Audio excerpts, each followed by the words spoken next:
Italy के Napoli शहर में उस वक्त हालात बिगड़ गए जब फुटबॉल मैच की शुरुआत से पहले दोनों टीमों के फैंस आपस में भिड़ गए और फिर आगजनी होने लगी।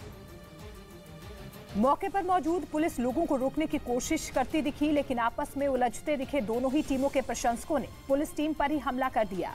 इस दौरान पुलिस वालों पर पटाखे फेंके गए। यही नहीं, ये विवाद देखते ही देखते दंगे में तब्दील हो गया। इस दौरान कई गाड़ियों को आग के हवाले कर दिया गया, तो वहीं पुलिस वालों पर कुर्सियों से हमला किए जाने की बात कही जा रही है। इस दौरान दंगाइयों को खदेड़ने पहुंचे पुलिस को अपने पैर पीछे खींचने पड़े। हर तरफ से सिर्फ धुआं ही धुआं नजर आया। पूरा इलाका धमाकों से गूंजने लगा। कई जगह आगजनी होती रही।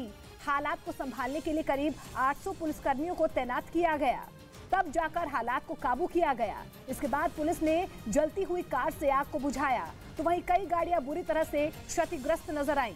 बताया गया कि नापोली और फ्रैंकफर्ट टीम के बीच फुटबॉल का मैच था, लेकिन उससे पहले ही एक आदेश आया था कि फ्रैंकफर्ट के लोग इस मैच की टिकट नहीं खरीद सकेंगे। फिर भी करीब 100 फ्रैंकफर्ट प्रशंसक वहां पर पहुंच गए थे, जिन्होंने विवाद खड़ा कर दिया। बाद में उस आदेश को वापस ले लिया गया। हरियाणा सरकार ने राज्य में जारी प्रदर्शनों के बाद सरपंचों को दिए जाने वाले फंड को 2 लाख से बढ़ाकर 5 लाख कर दिया। यानी राज्य में होने वाले 5 लाख तक के विकास कार्यों का ठेका सरपंच दे सकेंगे और इसके ऊपर के विकास कार्यों के लिए ई टेंडरिंग की जाएगी। वहीं सरपंच जिन कामों के ठेके देंगे उनकी जिम्मेदारी भी उन्हीं को लेनी होगी। इसके अलावा हरियाणा में सरपंचों की सैलरी 3000 से बढ़ाकर 5000 और पंचों की सैलरी 1000 से बढ़ाकर 1600 करने का फैसला भी लिया गया। अमेरिका के मैसेच्यूसेट्स में लगातार हो रही बर्फबारी अब मुसीबत बन गई है, जिसकी वजह से न सिर्फ ठंड और ज्यादा बढ़ गई है, साथ ही इसका असर लोगों की जिंदगी पर भी पड़ता हुआ नजर आ रहा है। मैसेच्यूसेट्स में बर्फबारी की वजह से सड़क से लेकर घरों तक बर्फ की मोटी चादर बिछ गई है, जिसकी वजह से आवाजाही पर रोक लग गई है, तो वहीं लोग अपने अपने घरों में कैद होने को मजबूर हो गए हैं।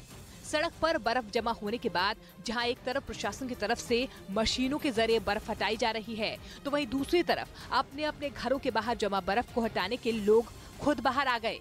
कोई बर्फ हटाने वाली मशीन के जरिए रास्ते को साफ करने में जुटा है, तो कोई हाथों से ही सड़क से बर्फ को हटा रहा है।